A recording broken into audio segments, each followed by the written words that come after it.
A very, very good morning to you. Welcome to Herssociate. Just the other day, we were celebrating the International Women's Day. And in this show, we are going to talk about women's issues. What are the challenges that women are facing and what needs to be done to make their life better? With me in the show, we are blessed to have a wonderful guest all the way from Pakistan, Faiza. Welcome to Herssociate. Assalamu alaikum. Salam alaikum, alaikum salam. How are you? I'm fine. Welcome to CBA TV. We are blessed to have you. Thank you. And we also have Siham. Welcome to the show. Thank you. How are you feeling today? I'm okay. You okay? Yeah, hopefully. Did you get to celebrate Women's Day? We didn't really do anything because there was no events there either. We tried to find an event, we tried to find things to do, so we didn't really find anything this year. How about you? How did you celebrate International Women's Day? I invited all of my students and I gave them a topic regarding like different women, those who did very well in their history. So they spoke about it, about the civilization, how women developed themselves and with the time period, their contribution, their role, their responsibilities towards the society. So they spoke about it. It was basically an event I organized at Kalam Institute. Yes. That's wonderful. So International Women's Day is indeed a wonderful day where women get to protest, march, speak out, celebrate being a woman. Being a woman is wonderful, isn't it? Yes, no wonder. Women is wonderful always. Women are mothers, Yes. wives, sisters, aunts, teachers, We were at children's varsity. Mentors. mentors, yes. Like women do so many things in the society. I don't think this world would exist without a woman. Because it's the women who give birth. Yeah, I was going to say we bring more people into this world. Yes. And we do most of the house chores, they're done by women. Yes, definitely. Without the women, man is nothing. Yeah. They say that behind every successful man Is a strong woman. is a strong woman. Yeah. That woman might be your mother, your sister, your daughter, your wife, anyone. But that is definitely a woman. But it's unfortunate that women are facing so many challenges in our society as compared to men. Yes, it is true, women are weaker. Do you believe women are weaker than men? The woman is not a weakly. Women never be a weaker because they always do more than us compared to men. Yeah, because if we talk about the responsibilities in society, then definitely women is weaker because she is physically weaker, but emotionally she is the one who build the house. She is the one who do everything for the husband. She is the one who train people. She is the one. If the woman is a working woman, after that she cooks food for the husband. She's just sharing responsibility from the husband when she's working. She's not weak. I don't consider her weak. How about you? Do you think women are weaker? I don't think they're weaker. Okay, physically, biologically, that's one thing. But in the sense where, when it comes to life, because we do a lot more than men do, men just eat, sleep, work. Literally, they just eat, sleep, work. Women have so many other things to do that we have. Even if you're not a married woman, you still have the housework, you still have to help your mother, you still have to help your younger siblings, you have to help. There's so much for a woman to be doing, both inside the house and outside the house, that no man would. If there's a household with just men, Yeah. you know that household is chaos. That household is chaos, literally. Do you see a time where we would change roles? Like men stay at home, do the dishes, do the housework, do everything, and then the women will go out and work and bring money home. Is that possible? Can we change roles? No. It's not possible because man is not made for the household. Why? Because man is physically, if you look at the history, man has responsibility, he's physically strong. Women work 24/7 hours, but she will start feeling weak. If man is working, he will never complain. So women and man, they are companions, they're compatible. If man is doing outside, the whole responsibility lies on the female. She did everything what is possible for the man to do, but if we can change it, it's not something, it's going to be chaos in society. That's not possible. They're not meant to do those things. They're meant to cover the responsibilities of the house, cover the wife, cover the children, and that's the only thing they can do in a better way. For house, they're going to mess up everything. Imagine a man looking after children. What? No man can take care of children. No, but one child maybe, 2 children. But when it comes to like 3 or 4, I don't think any man's going to be able to handle 4 children or 3 children or anything more than that on his own, because he doesn't know. For example, if there's a child that needs potty training, a man would feel more disgusted than to. Whereas a woman would just go, oh, okay, so we have to pick it up, we clean them off, we just put them, and then we let them go and play. But a man would be like, ew. I can imagine a man just trying to potty train a baby, or the most they could do is just feed a child and entertain them. But when it comes to everything else, like showering or, for example, potty training or just anything, or when they're ill, a man would be like, but where do I start? Like, what do I do? The child's ill, but how am I supposed to take care of the child? So I don't think. But where is it that a woman can do what a man is doing? Because right now the economy is really becoming very difficult, and we are seeing more women being career women, like they're getting education and they're going for professional jobs. Why is it that we can see a woman who goes to the office during the day and still makes time to take care of the children? This is women. That's how the women is made. We're built for this. Like, we're built for both the inside and outside. But a man is just majority built for that. I've seen a lot of single dads that just, they do the outside, there's no mother involved in that life.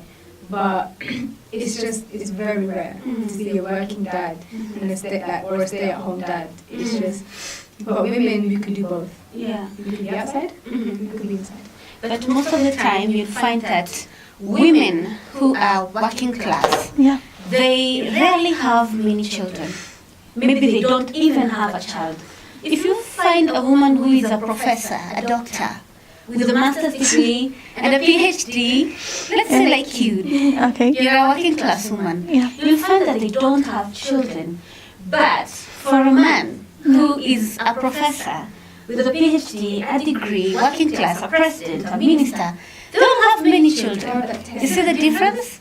Yeah, it's a kind of a difference, but it also, you can say qadar if they don't have the child. But the women, they don't want to deliver a baby when they don't have a bright future. They just think about it, first let's do something tangible for them, then we can deliver a baby. If we give birth to the baby and then we are thinking about how to bring a food for the child, how we can manage the house. Because when the baby is coming, responsibilities are coming. They said food, everything, pampers, diapers, this kind of things. You have to look all about those things. And every woman want children. It's not like that. But it's sometimes you can say it's a time. It's time. Time will and justifies the mean. So basically, you can say that when the woman is working, most of the time they're too much ambitious about their career. They said if I'm going to deliver a child, the child is going to hold me from the back. So my husband is saying, you are not doing responsibility, you have a child, you have to take care of your child. That's the kind of a thing that mostly happens. So they just avoid the children for a time being, that we just go for our career and then we can think about the child. It's like, basically men do not physically deliver the child. They don't carry it for 9 months. They don't have to go through labor. They don't have to go through the pain. They don't have to go through the 40 days. They just have to literally just bring the money home. That's all they have to do. Whereas women, we carry the child. So that means we have to take time off work. We have to take time for ourselves. There's a lot more involved in women having children than there is in men having children. Men just have to make the baby and go back to work. Women, they have to do so much more. And I think that's why a lot of the time women avoid having children when it comes to. Well, this year's International Women's Day, it had a theme. Like every year we have a different theme. And in this year, the women were seeking for more equality. Like, we need more opportunities for women so that we can have at least some equality and a balance between men and women. And women around the world experience similar challenges, even though they experience them differently according to where you are. Like a woman in Pakistan The challenges she is facing might be different from what a woman in the UK or in Kenya is facing, though they are the same, but they might be a little bit different. Let's say, for instance, rape. Yep. Most of the time it's women who are raped. It is rare to hear that a man has been raped, you know? And how rape is treated in different societies, it really differs. How is it treated in Pakistan? Well, before coming to Somaliland, I was working with the government, with Ministry of Education. They sent me to remote areas to go and educate them because they want education for all, for females especially. They told us to go to home and educate them, to send their daughters for education, because if a woman is educated, the whole society, the whole family is educated. It's not one person. So I was working in a place, the place name was Sayedno. It was a remote area of my city, Sargodha. I went there, a very bright student, she stopped coming to school. I sent a message because in my culture, in my family, we also don't go to people's house anyhow, because for security and to save ourselves from such kind of incidents. So I sent a messenger to the girl's house, why the girl is not coming. So there was no response. The boy told me that they will not come. I said, what happened? He refused to tell me. The second day, the same thing happened because I have a pressure from my government. I make 100% attendance.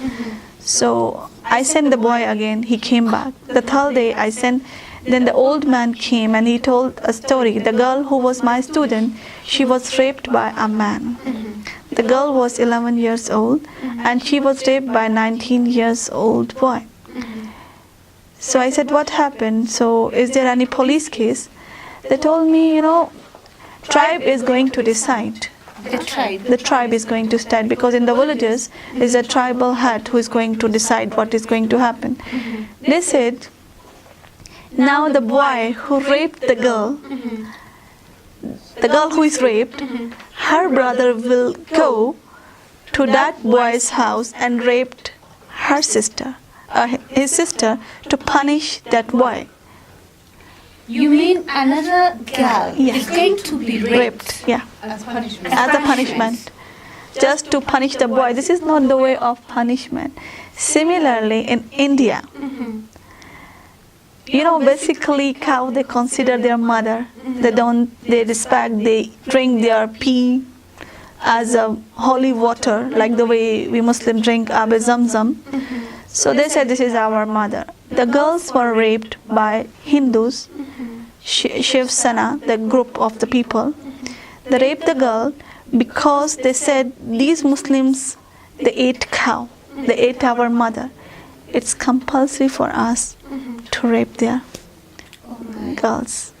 So you see, like, women are suffering, like you're being punished by being raped, Yes. sexually abused. Yes. Why is it not the man who is being punished? Like for this case, they should have punished the rapist, Yeah. not force another girl to be punished through rape, you see? It's a man-dominant society where the man made rules. It was here in Hargeisa a couple of months ago, I think it was about December, a few months ago. Literally, this husband and wife and a few other people were watching broad daylight, 8 o'clock in the morning, like this 10-year-old girl be raped by like 4 or 3 grown men. She was on her way to school, and she was a little bit late, but the school was she lived in the neighborhood and the school was in the neighborhood as well. So she was on her way, and then these boys just grabbed hold of her. I swear to God, when they were telling you the story, we were like, but why did you not stop it? You're watching this happen, but you're not stopping. They were boasting about it, but I swear to God, they were boasting about it for like 3 or 4 weeks. Oh, this girl be raped, this girl. Instead of saving the girl, do you guys realize? Exactly, do you guys realize it's not a good thing to be boasting about? Like, I remember my mum went to them like, you do realize. My mum was in England, she didn't know about it, but we told her the story when she came back. And my mum was like, but you do realize what you guys are doing, what you guys are saying is just disgusting.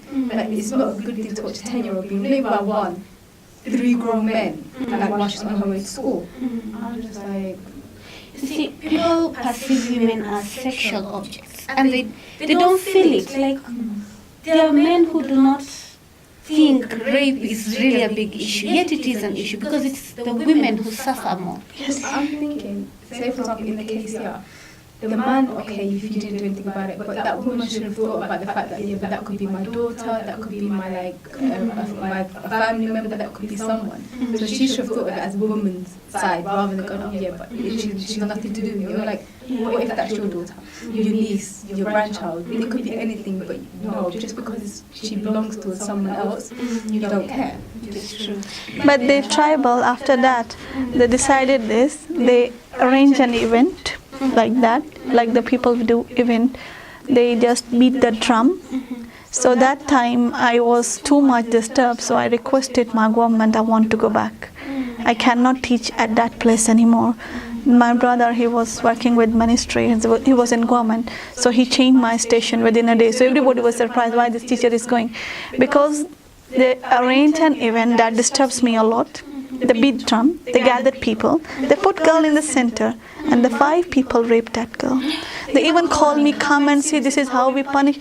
I said, you are punishing another girl? Why not you kill that beast? Who did that? Yeah. He said, no, we are just doing 5 people. And the other girl was only raped by one. Yeah, by one. So wrong. And this, who is going to suffer? Is it man? No, they enjoy it. This is very, very disturbing to hear. And somehow I think even as women, we need to be careful about ourselves. For instance, the film industry, the music industry. When you look at these videos, mostly it's women who are dancing and appearing naked. You know? The man will be in full clothes. Yeah, 4-piece. Yes, and I think that the biggest thing he can do, the extreme thing he can do is maybe remove his shirt, you know. But women are there, they're being seen, they're exposing themselves. I think the film industry also needs to look at this. We don't want our women to be exposed on TV. And also the women who agree to do this. Why are they agreeing to do this? Why are you dancing naked when your fellow man is fully dressed? You see? Because they're told that's the only way they're going to be able to make money. The more they expose, the more they get money. Like you see, it's a song like Katrina Kaif. She removed all the clothes. She came like she was wearing hat, everything, like comely. In the last, she just removed. It was only bra remaining, and she got like her income is $13,000 per movie. The more she exposed, the more she's paid. Which is very wrong. We need to change all these things. Yes. Another issue I wanted to talk about is domestic violence. There are areas where people say it is okay for a woman to be beaten by her husband, you know. And like in my country, when a husband is beating up his wife, and the wife is screaming and crying, nobody will interfere because they say this is not our issue. And sometimes the woman will be beaten until she dies because they say that's not our issue. It's okay, it's allowed. Like the man has the liberty to do whatever he wants. We need to speak about these things. Yeah, like I don't know about other people, but I saw this with my own eyes. I went to my dad's house. It was Eid ceremony, so I have to stay. So my aunt, my dad's brother's wife, she delivered a baby. So it was not even complete 40 days. So we were sleeping and we heard a noise all of a sudden, like a woman is yelling, crying for help. So my dad was not around. Basically, he didn't like these things. So I was like, what is going on? What kind of noise? I woke up my brother. Come on, let's go out. We saw my uncle, who is MBBS doctor. He was beating his wife brutally. He took the spoon, you make food with the spoon, the steel spoon. He beat her here. The blood was coming out. Wallahi, I remember I put my scarf on his feet. Please, don't beat her. Don't beat her. And I saw her in the corner. She was screaming, please, don't beat me. I asked, what happened? My auntie, my dad's sisters were there, sitting there on the throne, like I call it throne. And they were watching, no, none of them. And then one was, stop. I said, uncle, please stop, don't beat her. So later I came to know that she said she was having pain because she delivered the baby. So my auntie was my dad's sister, immediate sister. So she asked for something and she said, go and pick up that thing. It's there. She did not stand up and gave it to her. So my uncle came from farmhouse and she complained that your wife misbehaved with me. She abused me, that you people are in my house and like that. But everyone was witness that she did not say anything because, so I asked my uncle, you want respect for your sister. Is she not sister of anyone else? She is indeed a sister. After that, they abandoned me not to go to their house because I raised my voice. I told my dad, I told my uncles, I called girls home that your daughter is beaten. I raised too much issues, so they told my dad because my parents were not living together. So they told, don't bring this lady again to the house. My mother said it's better. And most of the time, men try to silence women, you know. And in most marriages and relationships, it's the man who dominates. It's not even that. Before you're married, it's your dad or your brother. So even when you're in your parents' house, your dad would beat you up, your brother would beat you up. If there's no dad in the household, your brother has rights to beat. I don't know about anywhere else, but I know here in Somaliland that if you have no dad, because in majority of cases there's dads are absent in the family household, your brother would beat you up. I'm like, but that's your sister. Like, he could be younger than you, he could be older than you, it does not matter. The mother would be like, I'm telling your brother. And then your brother will just come to you and he'll beat you up and you're just like, but why? That's like your sister. And then she's going to get married and think this is normal, and then her husband's going to continue doing it. Or if there's a dad around, then it's like, I'm going to tell your dad, and then your dad's going to beat you up. And it's not even just marriage, it's before marriage, where you'll be beaten up by your brothers, your dads, your uncles, because you're a woman and you have no say. And I think women need to speak up, women need to take up leadership roles in politics. We need more women in parliament, you know. Yeah, to represent other women. But sometimes even the women who are in politics, they face a lot of challenges. Because when you're a woman in politics, let me tell you, even speaking out sometimes is a challenge. And people will judge you even from the way you look. They judge from the way they dress. Not like men. When a man is a politician, a minister, and maybe they're not even dressed well, nobody will talk about it. But a woman, judge you. Recently, I was telling Siham, on social media, I don't like social media nowadays because there are two groups in my country. One are from PMLN, Pakistan Muslim League, from Nawaz Sharif, our ex-Prime Minister, and another group is the youth of the current Prime Minister, Imran Khan. So they abuse their wives. Their wife is this, their wife is this, their daughter is this. I said, really? You guys are doing this? Do your leaders told you, do they tell you to do this kind of things? They did not tell you. They both are calling each other's name with respect. And you people are, and they abuse. Well, I will really, are you human? Why are you doing this? Well, indeed, there are so many issues we could talk about, but it's good that we have this day, International Women's Day, because women get to come out, speak about their concerns, raise their voices. And it's unfortunate that we're only once a year. It's only once a year. It should be like every month. And this year, women in Istanbul, they were protesting in the streets. And unfortunately, they were dispersed by police using tear gas. They were dispersed, they were pushed away. They even used dogs to keep them off the streets. But in other parts of the world, women got to celebrate well, there were colorful events, dinners and parties. Well, it was a good day, let me just say that. And we look forward to seeing change this year. Let us see women being given better opportunities. Let our men appreciate us. Let them make life easier for us. Thank you so much for coming Thank you. for the show. We love you. Thank you so much. Yeah, thank you. Well, that's the end of our show. Have a wonderful day.